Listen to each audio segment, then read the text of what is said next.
a new Star Wars show, and some new complaints. Or, well, of course, this show is too much aimed at kids. I have news for you. Star Wars has always been aimed at kids. It's just you that grew up.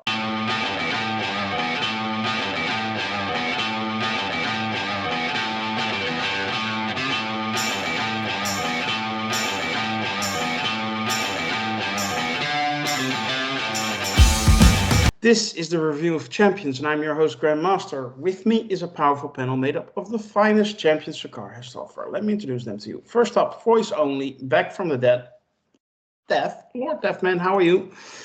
I am doing well, thank you. Uh, Next up, the original, Mr. Taylor First. How are you? I'm doing very well.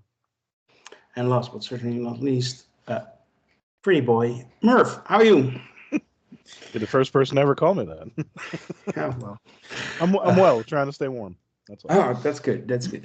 Today we're going to talk about episode 1 and 2 of Skeleton Crew, the new Star Wars show running on Disney Plus. But before we do, I want to ask you all to help us out. Like and share this video and subscribe to our channel. And if you really can't get enough of us, join our ranks at Sakar.freeform.net. It's a nice forum, small community, but we love to talk about pop culture. So if you want that too, like that too, join us. There's a link in the description below. This is your final warning. We're going to discuss the content of this show in depth. So if you haven't seen this week's episode yet, do that first and then come back to this video. Wim, a kid from the planet Atin, aka Suburbia, finds something in the woods. And before you know it, things get out of hand.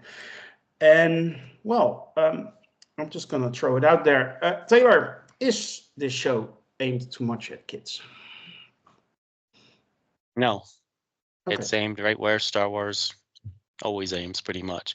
I mean, there's a little slight variation. Of course, Andor is kind of an outlier, but for the most part, Star Wars is aimed at 12-year-olds or that vicinity, give or take a couple of years, depending on which movie or which show you're talking about. You know, Clone Wars and stuff are aimed a little bit lower. The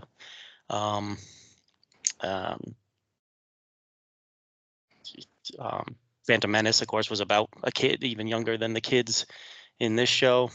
I mean, let's be honest. I mean, Star Wars exists for one purpose, and that is to sell toys. That is why it was created. That is how it has made all of its money. It is a kids franchise. Not that adults can't enjoy it. I'm a very old adult, and I enjoy it very much. Okay, that's not the point. The point is that it is written to appeal to children, and always has been. And this, I think, this particular show so far lands right in the middle. Yeah, I couldn't have said it better myself. Can I have your quick thoughts on the first 2 episodes of Skeleton Crew? I enjoyed the first 2 episodes. I hope it continues as well as the first 2. A lot of references to the larger Star Wars universe and other movies and shows within that universe, while also adding new things and bringing new stuff into this franchise. So far, I am enjoying it. Lord Deathman, do you enjoy the kids show? Yeah, I'm trying to be edgy here. Yeah, I enjoyed it. And I took the time to deliberately watch this show with some young people to kind of get the experience from their point of view. I think it's perfectly calibrated. It's meant for young people, which, as Taylor points out, has always been the case with Star Wars. This skews a little bit younger. I want to say preteen is probably right where it's where the I guess the good spot is, or the sweet spot is rather. But as an adult, watching it, especially along with some kids, I don't want to call them children because they'd kill me. But that being said, they enjoyed it immensely, and I got something out of it, even if it didn't quite feel as sophisticated as some other Star Wars that you might see, which has some slightly more adult themes. I was at least able to enjoy it vicariously through the younger folks I was watching with. Yeah, I agree. Merv, I saw somebody calling it Stranger Things in space. What do you think? It's pretty close. Yeah, I'd say that. I do just as a general like hit like that. This feels lighter than Stranger Things, if that makes sense. Not that Stranger Things is like geared towards adults, but I think some of the themes here come across as more playful and less Mhm. murdery, despite Yeah, all the pirates and nefarious scum in the universe. yeah. Less monsters so far. Yeah, Although, less scary monsters. Plenty of oh, monsters, but less scary yeah, ones. yeah, we got a wolf pirate and everything. But anyway, did you enjoy the first 2 episodes? I did. Like I said, I thought it was light and playful. It gave me similar tones to the movies I enjoyed as a kid, and it's a weird thing, hearing the criticism. It's too geared for kids because everyone likes kids movies until they grow up.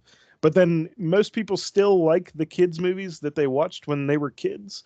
So it's weird that people can't detach themselves from like, oh, I'm a mature adult now and I need to watch, mature adult things. It's like, yeah, okay, you can still have fun too.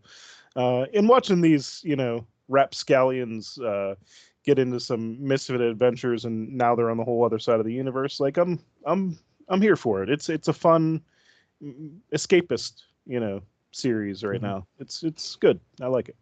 Yeah, well, I might say actually reminded me a lot of the criticism of Marvel, which actually makes still good stuff. Only the fans that were around, like in the early days of the MCU, are now 10, 12, 15 years older, and yeah, you want different stuff. So they still make the same, but you just want different stuff. That's it, and it's not a matter of quality; it's a matter of you growing up. But anyway, Lord Deathman, any criticisms of those first 2 episodes? None that are serious, I do feel that well, and these are probably on me. One, I couldn't quite place this in the time frame that it belongs in the Star Wars universe, but that might come from just being more of a casual fan. And I knew that the champions would, jump in to kind of help me with that part. Yeah, And there they were were talking about the New Republic, so I think it's set in the same time frame as the Mandalorian kind of stuff before the First Order is rising. So you can clunk it in with the Mandalorian and what's his face, Boba Fett and Ahsoka. okay, fair enough. That's where we are. Excellent. Yeah. Yeah, that actually helps immensely in terms of helping me to give the show a slightly even higher rating, putting it in in that context. But I don't have any serious criticisms of it. I thought all of the child actors, do a fantastic job. I thought the threat seemed um, credible, if not, 100% menacing or shake you to your boots, kind of scary.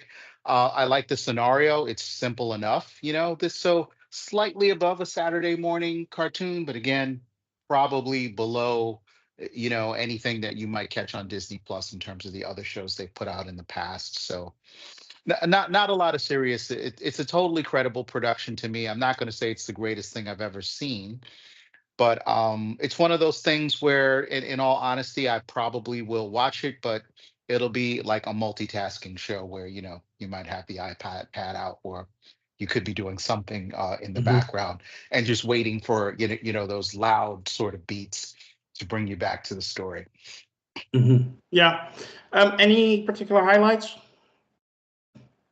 Oh, you know Yeah, it's fine if it was all middle of yeah. the road. It really I'm really struggling. Like no one thing seemed to stand out to me than any other thing. But what I will say is that I just kind of like the setup, that this whole idea of the starship, the pirates. It feels like it can carry a series, or a whole show, and not like kind of like kid shows, kind of have this episodic way of just creating a scenario for this one instance and then it's over. The kids never remember anything that happened in the last 2 episodes and then they're off to something else. That's not a feature of kid shows exclusively, but that tends to be how they run. But this looks like it could, carry a serialized story. And I didn't want to do this, but comparing it to Star Trek Prodigy, which is an animated show which is meant to bring kids into the Star Trek world, I'd say it's about comparable and probably has better performances and better production values, although it is apples to oranges, given that one is live action and the other is animated, so forth and so on.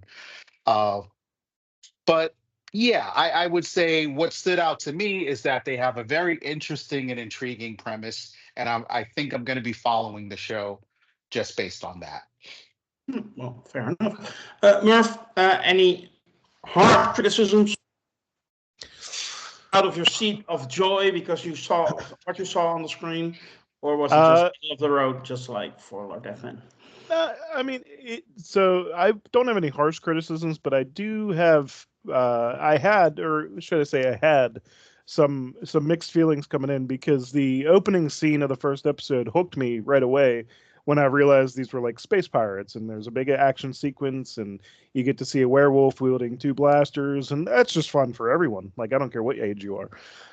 But then, like, they almost immediately did the real start to the show, which takes place on like a planet that is way too Earth-like and really didn't feel like Star Wars to me. Like the whole time on the planet, it didn't feel like Star Wars to me. But it wasn't until like the kids got on the ship and escaped the planet that I was like, oh, that was probably intentional. I assume it was meant to be intentional, because like this planet, I assume there will be unraveling mysteries about its purpose and the reason that it exists and why it's not on any charted maps or anything like that, and why it has such a clunky name that feels like a child made it up who was a Star Wars fan.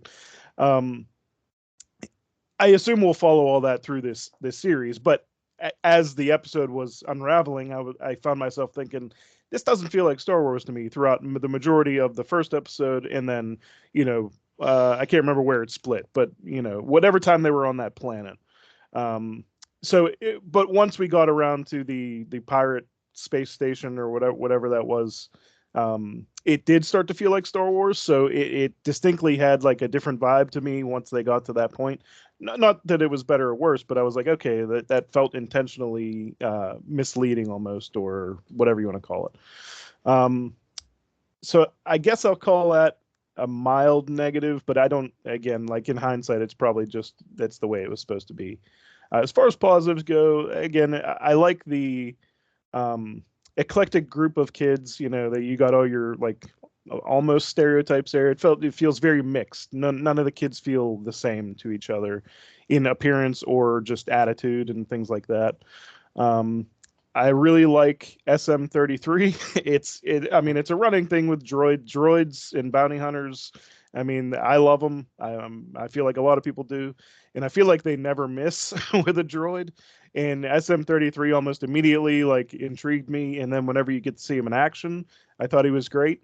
And it wasn't until after the episodes, and I was looking online at some opinions and things like that, that somebody pointed out that SM-33, if you look at it, it kind of spells Smee, who was the right hand to Captain Hook in Peter Pan. And I'm just like, I don't know if it's intentional, but I thought it was fantastic if it was. So I'm really excited to see him. I hope he's not, because he was kind of put out of commission at the end of that second episode. I assume he's not out of the picture altogether. I think they're going to fix him up and he'll be able to wreak havoc again.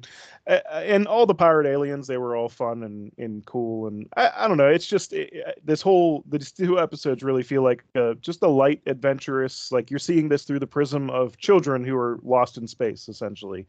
And they're running into people who would probably normally be pretty deadly, but I have a feeling like, they're going to be treated with kid gloves in a fun way, hopefully, which so far it's been that case. So I like it. Okay, that's good. Taylor, I'm turning to you for harsh criticism, so I'm going to fill beforehand. You like everything except Star Trek Discovery, but that's for another time. I think the kid kid actors are all doing quite well. You know, it's very hard to get kid actors to carry a show or a movie, or annoy I you. think that, or not annoy you. But I think the main kid, Win, I think his name is something like that. Win. Yeah, I think his acting has a little few weak points here and there. Not bad, but at the same time, he had more to do than any of the other kid actors as well. So I think he's doing okay. I like the girl with the Geordie LaForge visor, just because she looks like Geordie LaForge. um, what I'm really liking about it. Well, before I get to that, kind of funny that people say the show's copying Stranger Things when Stranger Things in and of itself, which I love, by the way, I absolutely adore Stranger Things, but it is very much a copy or an homage to movies from the 80s, Goonies, and many, many others, E.T., etc. So it's all just kind of kind of circular here. And of course, that's when the original Star Wars movies were being made in the early 80s. So who's copying who, it doesn't really matter to me. It's in that it's not a genre per se, but it has that feel to it of a Queen adventure, fantasy, sci-fi, whatever you want to call it, and it's doing it well. It's doing it as well as other properties. As far as who it's aimed at, like again, Star Wars has always been aimed at kids. You know, the original trilogy is probably aimed at your 12-year-olds, like I said. After that, they had a couple of Ewoks movies that were probably aimed more at like 9 or 10-year-olds, as we know. And the well, I would say the sequel or the prequel trilogy is probably more aimed at your young adult type audience a little bit more, and so on and so forth. We could go through every piece of the franchise, and they're all aimed at slightly different levels, but they all appeal to everyone. As far as I'm concerned, there's no one like, other than maybe Andor, no demographic is left out of any Star Wars properties as far as I'm concerned. I like all of them. Now, the stuff I've liked so far in this show, again, all the references to other things. Of course, the Wolfman pirate, he is the same species as a character that was sitting in the bar in the original cut of A New Hope. When George Lucas got bored and went in and screwed it all up, they cut him out. But he was there in the bar drinking. I don't know if it was the same character, but it was the same species at least in that bar. And then they digitally erased him put someone else in there instead. But I still have the original back here in my DVDs. But I like that species still exists. Now I'm just going to call him Elephant Kid because I don't know his name. But Elephant Kid was playing with that toy with the hologram acrobats. Exact same toy that Chewie's kid was playing with in the holiday special in 1978. So holiday special's canon. That's it. No more argument whatsoever. Same toy. I loved the pirate part. I mean, the whole idea of that, this is the pirate corner of the Star Wars universe. And of course, it's a huge universe. We've got wizards and knights and samurai and gunfighters and pirates. Okay, we've got it all. It's like Never Land. You've got everything. You've got Indians and pirates and flying Lost Boys, whatever. Okay, so that's another good thing about the whole Star Wars universe. It's so rich and there's so many different things. The original action, the opening action scene was great, and all the other smaller action scenes later on were great. Again, I liked all the pirates. Jaleel White showed up out of nowhere as a pirate. Didn't know he was in the show. Don't know if he'll be back, but he was there for that one piece. As far as the Planet Ad-Adin, I'm very interested to see what the mystery is. It's interesting. I'm not going to speculate a lot about it, but it's interesting that it had this barrier around it that you couldn't even see the stars through it, which tells me no one outside can see this planet either. So maybe that's why no one can find it, because they can't see it and no one knows where it is. So that, again, I'm interested to see where that mystery goes, because this is taking place after the fall of the Empire, but the kid had Old Republic credits. So has this just kind of been lost in time during the whole time of the Empire? I don't know. So again, don't want to speculate, but it's got me interested. Now, as far as the planet itself being like a suburb, I mean, Star Wars does this. Tatooine is like the Old West. Coruscant is like New York City. There was a planet in Andor that was like Miami Beach. There's been other places that have been like ancient Japanese villages. Just every every place in the Star Wars universe resembles something we know, something we're familiar with. And it just happens that this planet kind of looks like 1980s suburbia, at least the part where these kids were living in. Just happens to look like 1980s suburbia. And I'm fine with that because that's kind of the feel that they're trying to get with the show, that Steven Spielbergian feel to it. So I don't have an issue with that. Glad to see Jude Law show up. Jude Law is, he's excellent. He's really, I've liked him in just about everything he does, and I think he'll have a ball in the Star Wars universe. So I really have no other real complaints so far. I like the robot too, SM-33. They always, the droids always add so much to Star Wars, to the not just comedy relief, but just again the richness. Because they're real characters. They really bring something besides their comedy relief, yes, but they bring so much more to that all the time. And him, of course, being a pirate who is loyal to the captain, whoever that may be. He's dangerous in a fight when he gets riled. So yeah, I say right now, I'm thinking this is like right in the middle there. Right, it's not bad Star Wars like a certain show we won't mention with witches singing. It's not bad Star Wars like that. It's not spectacular, incredible, mind-blowing Star Wars like Andor, but it's good Star Wars so far. Yeah, it has the Force, it has androids, it has creatures crawling out of eyes of androids. I'm in for it. I mean, come on. The elephant character is called Neil. Hashtag Neil Nation is already running. Perfect kid. Yeah. Yeah. Okay. Let's just move on to a rating for the first 2 episodes of Skeleton Crew.